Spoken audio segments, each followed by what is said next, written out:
Hi y'all, it's Future Nurse D here. I just wanted to do another video. This one is going to be about how to excel in your clinicals.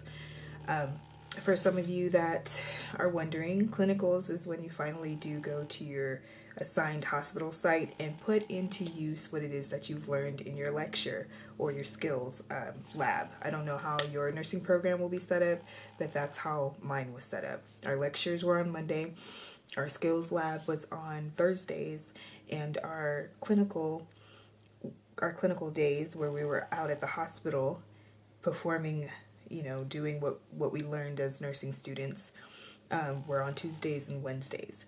So we were assigned a nurse, we were assigned a patient, a room number, and the nurse that was assigned to that room, and also the CNA that was assigned to that room. Some of your hospitals or clinical sites may not have CNAs, so you are it.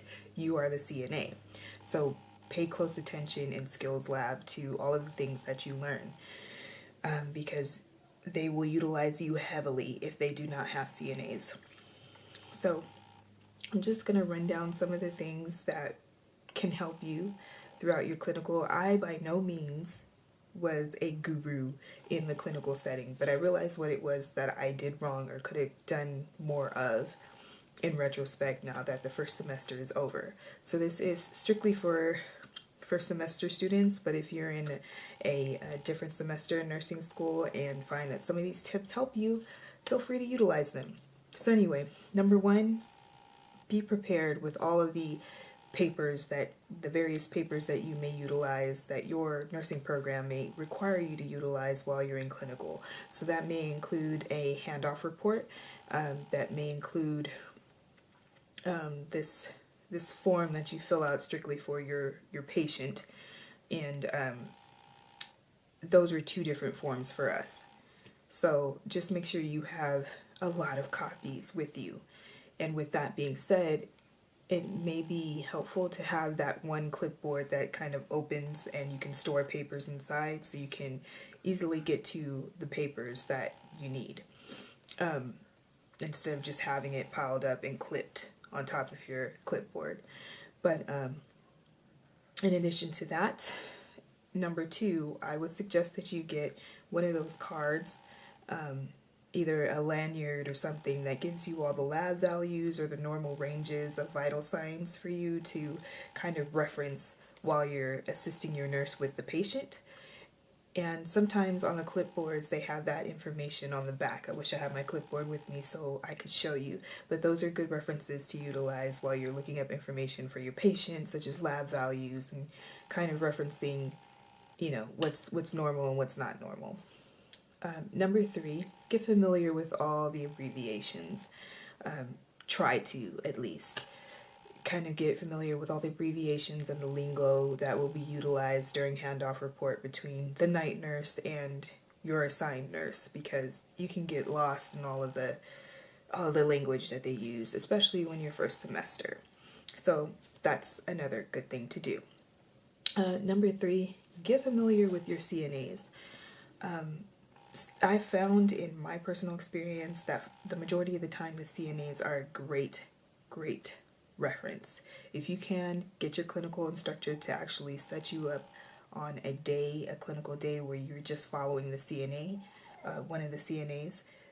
It's a great tool to actually put to use what it is that you've learned, and to see some of the shortcuts and some of the things that they've learned themselves on how to do their duties, because their duties, I have much respect for them. Their duties are just, they do a lot. They do a lot.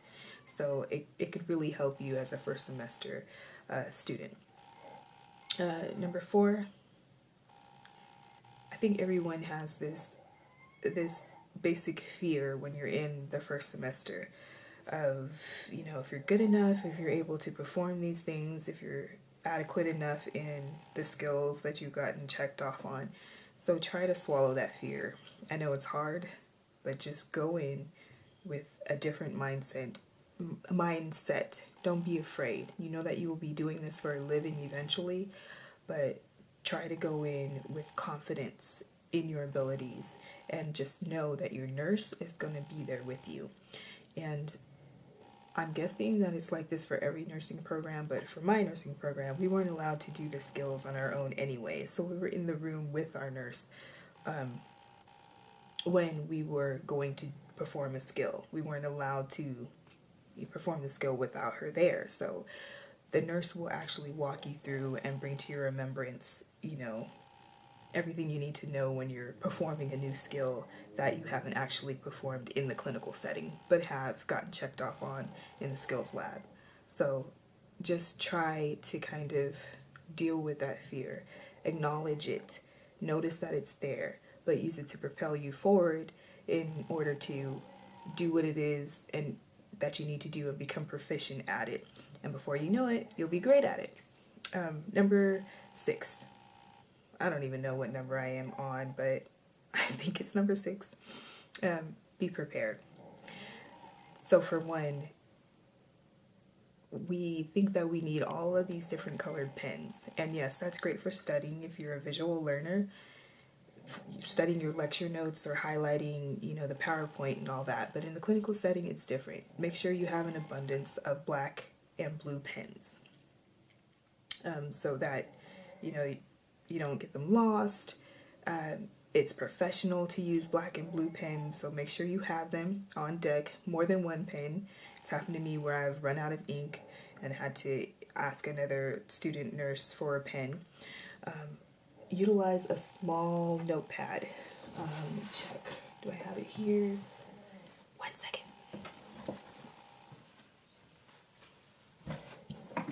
So one of these. I bought one of these. I'm not sure where, but I think it's off of Amazon. And it's very, very handy. That's how big it is. It's a regular pen. It's handy when it comes to just shoving it in your scrubs pocket. I used it to just quickly jot down vital signs that I would take from my nurse, and report it to her before I would chart the information. So that would be your temperature, your respirations, your pulse, your blood pressure, pain level, all of that. And sometimes it was just hard to just remember off the top of my head. That's all types of information.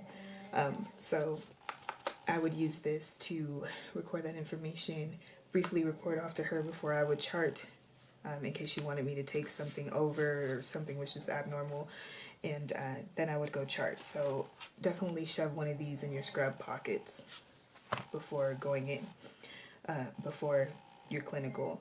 Another thing you can be prepared for is your bandage scissors. Just throw that in your scrubs pocket as well. You never know when you'll need scissors, and it's been handy for me sometimes. For us, our clinical group, unfortunately, has to wear white scrubs. So that's a scare for a lot of us females, especially when it's during that time of the month where we don't want to be wearing white. But definitely, if you're in this predicament, or if you're not, it's also a good idea to keep an extra set of scrubs in your car or in your clinical bag, pants, and a scrub top if you have that. It's definitely a good idea because you never know what could happen. Feces can get all over the place, urine, accidents do happen. So definitely a good idea to keep that. With our program, if you are just not if you were sprayed with feces or urine and you're just not presentable, not professional looking, after that you're sent home, and that's a loss for you, that you will have to make up those hours that you missed in skills lab. And it's quite boring to sit there with the dummies in the skills lab, not knowing what to do for 8 hours or 6 hours or whatnot. So definitely be prepared. So number 7 is assist where you're needed. You don't have to follow your nurse all the time. It's definitely a great idea when you first come onto the floor in first semester, but once you get acclimated and situated and you kind of know how the process goes as far as handoff and what you're expected to do, you know how to do your vital signs and all that, and care for your patient, I would definitely, if you see another nurse or other nurses in the nurses station and you are aware that their patient has a certain condition, or if you just want to ask, you see a group of them in the break room and they're having a donut or something, just say, if anybody has any Foley catheters that need to be inserted, please come get me. I'm definitely willing to do it. So just be a resource for people. Let them know, put yourself out there, and that's something that I didn't do, and let them know what it is you're capable of doing and willing to do.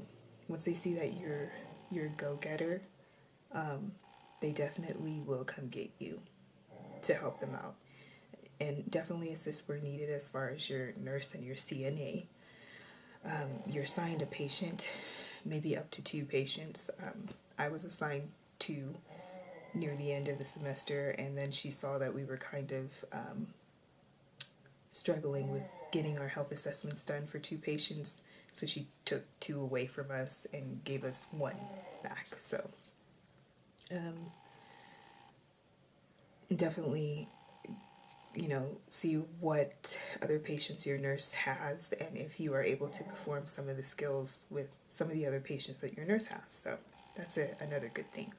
Number 8, use the resources to look up your patient's condition. Don't just pay attention to the day's duties. Be proactive in actually knowing about your patient's condition. I know in our hospital, the charting system was kind of set up to link to Lippincot's resources, and you can type in the condition and you can read all about it. So that's a good thing, just to know how labs tie into it, how diagnostic tests play into it, and the findings of those things.